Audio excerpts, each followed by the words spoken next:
A 19-year-old man who murdered two men outside a nightclub after one of them spoke to a woman he fancied has been jailed for at least 28 years.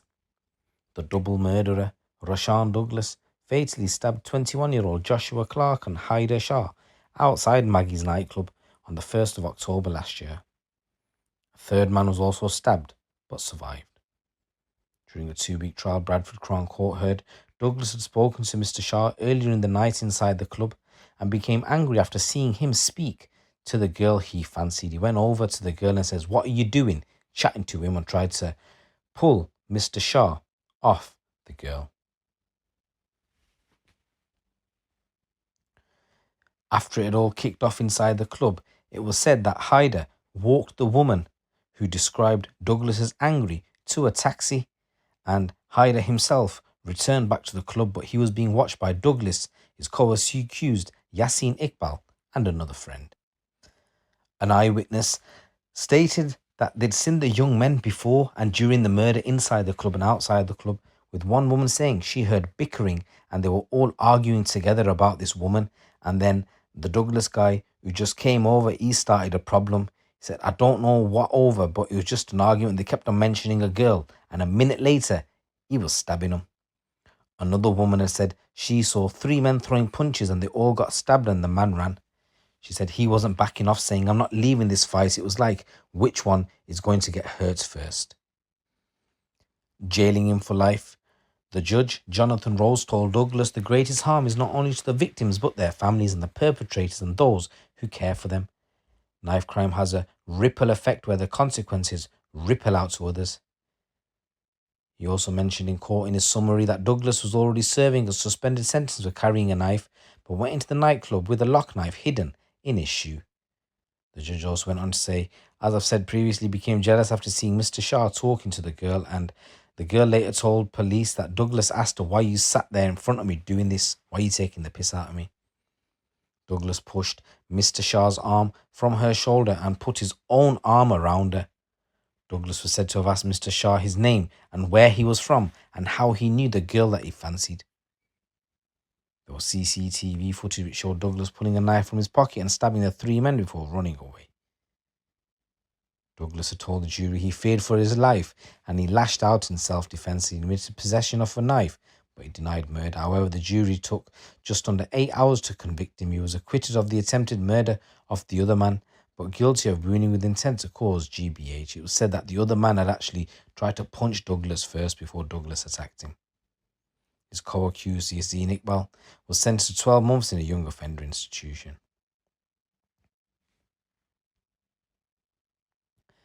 The senior investigating officer in this case, Chief Inspector Matt Holsworth of West Yorkshire Police Homicide and Major Inquiry Team, said, "Whilst the sentence given today will not bring back Haider and Josh, we hope it will bring some degree of comfort to know that Douglas has now been brought to justice and had to answer for his actions." He said 2 young men had their whole lives ahead of them, and this tragic case illustrates only too well the human cost of people carrying and using knives, and we hope it will serve as a very stark reminder to others of the terrible consequences of knife crime. What started out as a night out with friends ended in utter devastation for 2 families, friends, and those across Calderdale. We will continue to educate and support ways to prevent young people from carrying knives.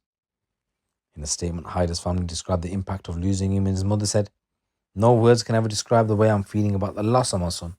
The emptiness and physical and mental pain, the gathering of family and friends mourning and the funeral. I'm destroyed, I'm confused, my head aches, my body aches, my heart aches. No mother should go through what I'm facing. I pray no mother buries their child, especially one who was as treasured as Haider." His sister went on to say, "I speak for everyone that knew Haider personally when I say Haider was the most beautiful person inside and out. He had a heart of gold, and his contagious smile and wholesome personality brought so much joy to all our hearts."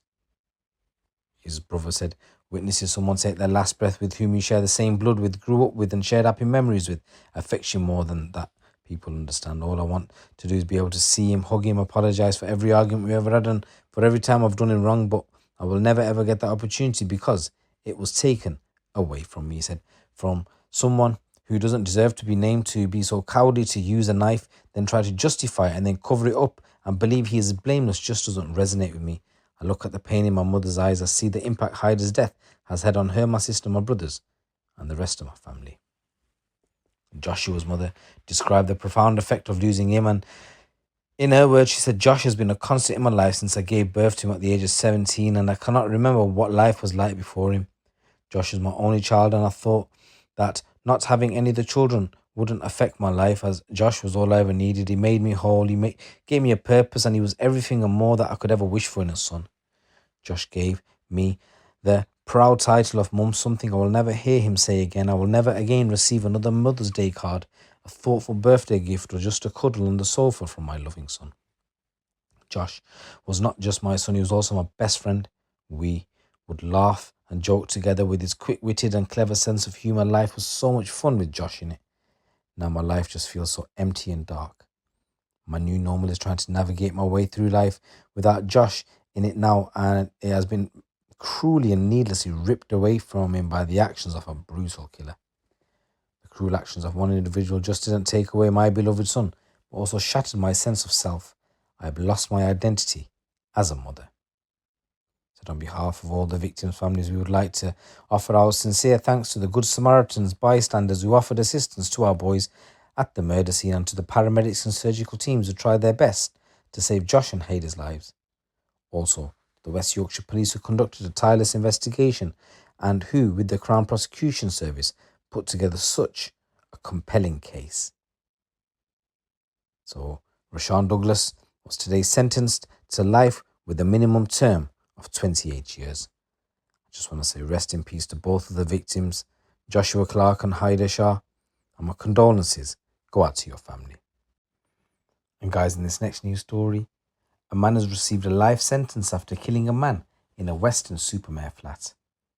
Adam Bowers viciously attacked Nick Bryan at a house in Weston-super-Mare in November 2021, causing some fatal injuries. Mr. Bryan's family hope people remember him for being a wonderful person and described him as a larger-than-life character. Bowers had been drinking with two women at an address on November the 15th, 2021, when the two women decided to go out to a convenience store in Weston-super-Mare. They decided to get some more booze, and there they met Mr. Bryan, who was in the shop at the same time, who they invited back to the flat. However, after a number of hours together, an argument ensued, and Bowers, who's a former boxer, conducted a violent and sustained attack on Mr. Bryan by punching and kicking him. He then left the scene with one of the women. Avon and Somerset police were called by paramedics in the early hours of the morning, where Mr. Bryan was found unconscious and he was taken to hospital, where he sadly died. So I want to say rest in peace. My condolences go out to your family. Post-mortem revealed that the 46-year-old had died after sustaining significant head injuries. A murder investigation was carried out and led police to a 35-year-old Bowers, and he was charged in November 2023. Bristol Crown Court told Bowers he had confessed to a fellow prisoner in 2022 while serving a sentence for an unrelated offence that he punched Mr. Bryan repeatedly and also used a hammer in the sustained attack. Judge Martin Picton handed Bowers a life sentence and told him he will serve a minimum of 20 years before he can be considered for release. So guys, there's a number of stories coming out from the streets of the UK. It's your boy GC. Keep it locked, keep it real.